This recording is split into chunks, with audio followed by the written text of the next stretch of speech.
नमस्कार प्रिय दर्शक बंधु मु अजय मिश्र स्वागत करुच्ची विधि विधान ओडिया चैनल पुणी एक नूतन अध्याय को।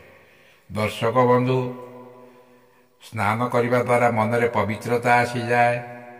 आमे सकाळे देवादेवी को पूजा करवा, कौन सी मंदिर को जीवा पूर्व स्नान करिथाउ, कारण यह द्वारा मन में शांति आसे, शरीर पवित्र हो जाए। आमे विशेष करी नई, पोखरी किंबा नलकूह किंबा घरे थिबा गाधुआ घरे आमे स्नान करिथाउ।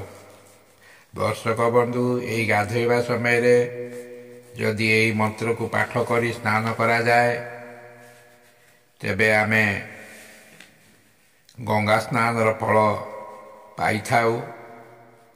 यही मंत्रटी को जानिबा पूर्व कही रखिबे कि दर्शक बंधु, आपण एही भली शिक्षणीय वीडियो सर्वप्रथम पाइबा पाई मोर यही चैनल को सब्सक्राइब करंतु, वीडियोटी को गोटे लाइक करंतु।